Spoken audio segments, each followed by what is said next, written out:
I was gone for another 2 days. Here's what we're looking like. Oh dear. Oh dear. Okay, everything looks pretty bad. The babies are very inactive. The coconut oil container has no bubble or no movement. That one seems fine. It's got some life in it. We're hoping for the best for the big guy, but we really can't see.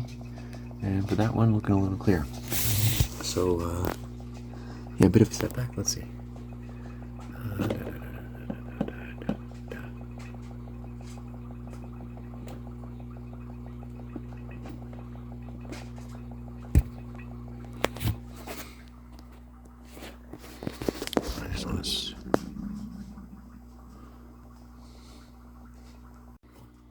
Okay, it's been quite a few days since we last checked in. I have not attended to these at all, just been too busy. But I imagine they're mostly fine. The populations are down noticeably. Just visually looking at them. Sorry guys, no time to zoom in today. But, we'll just give them a good stir. Because there's still stuff at the bottom, so they're not starving per se, though they might be crowded. But you can see I haven't actually added any water since the last time we met, and it's been 3 or 4 days. So here we are. Now, there is feeding that needs to happen, so we are going to feed. Let's do it.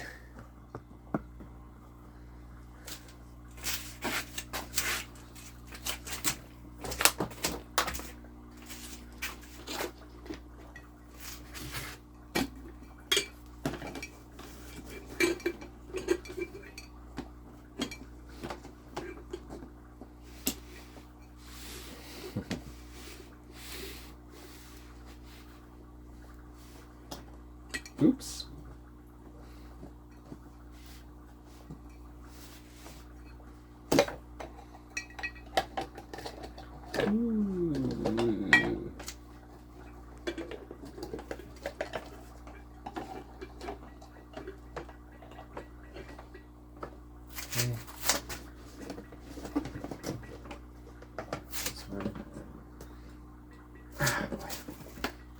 Oh, never should have taken the thing off that. Okay.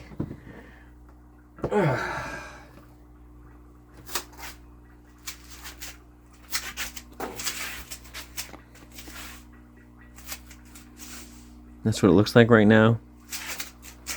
I want the living stuff in the baby tank, so I'm going to pour that first.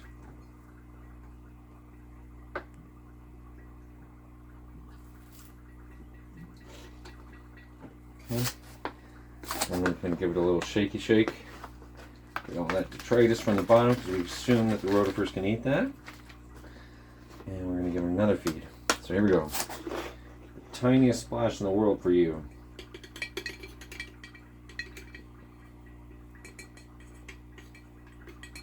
I technically just contaminated my feed bottle with rotifers. Doesn't matter though. Oop, too much in there. This one needs a lot. I've never actually fed this one yet, this whole time, so I'm going to give it quite a bit. I don't know if that's too much or not. We'll see. Okay. And then finally, our original culture. Okay.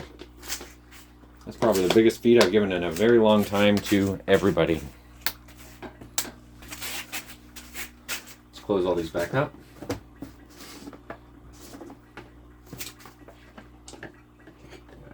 Over twist it this way to get it to not get all tangled. Okay. Here. And then it is an appropriate time to add water. So let's add some water to any of these cultures, but we'll start with the smallest. Alright, we'll start with this one because we're already connected to it. Splash. Not much. Just enough to get it going. Okay. That's that. Here we are on day 19. Like I said earlier yesterday, I have not really taken care of these for the last 4 or 5 days. Just been a little distracted and busy. So you can see that this coconut container does have a declined population compared to where we were before. But there's stuff alive in there. Ooh. And maybe some algae forming. Neat. Okay. And this one needs water added, and I don't see anything alive in there. But we'll have a look. The big one, we have no idea what's going on in there. And then the good old-fashioned, hard to say. So we'll do them one by one with the bubbler off now. So bubbler off. And here we go. Okay, so for the coconut jar, that was probably overcrowded and underfed, and also went without a bubbler for 2 days. Yeah, I mean, there's some rotifers alive in there, right? You can see them. Not necessarily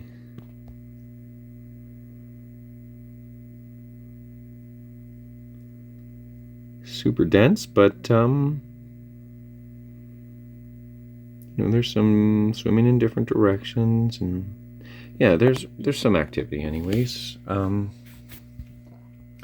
zoom out again and just have a look here. So yeah, there's stuff in here.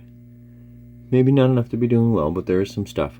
Okay, next, let's go over to this guy. This one was presumed to be completely dead, but it appears not to be. Jeez, it's not good. Okay, zoom in a little.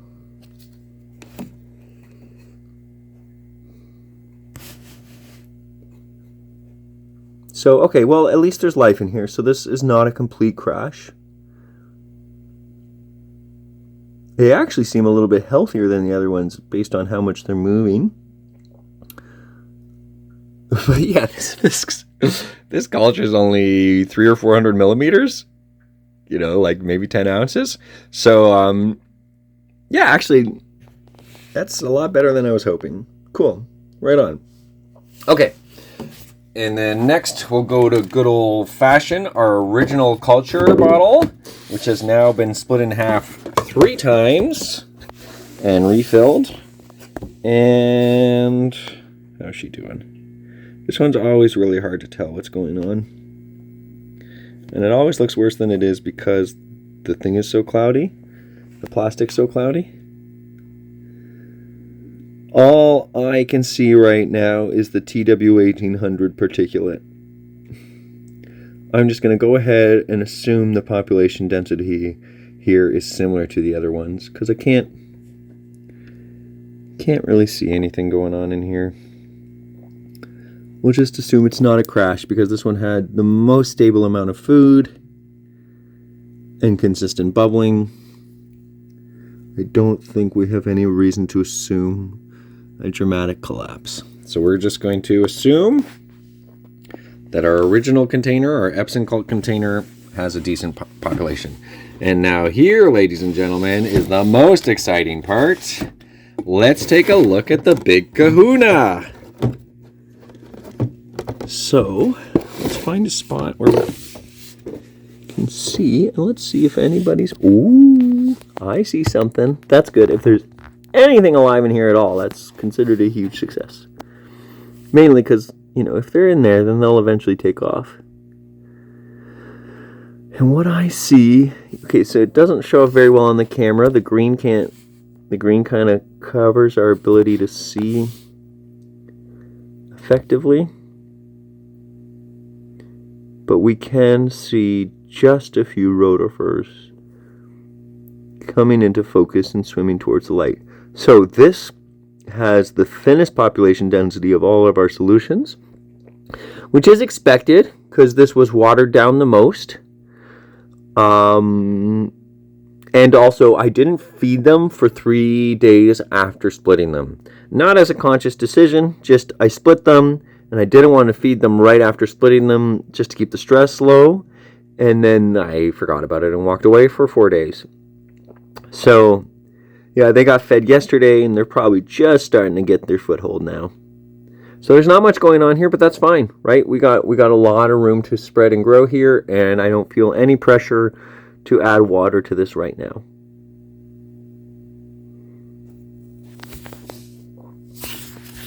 Okay, and there is essentially your day 19 update.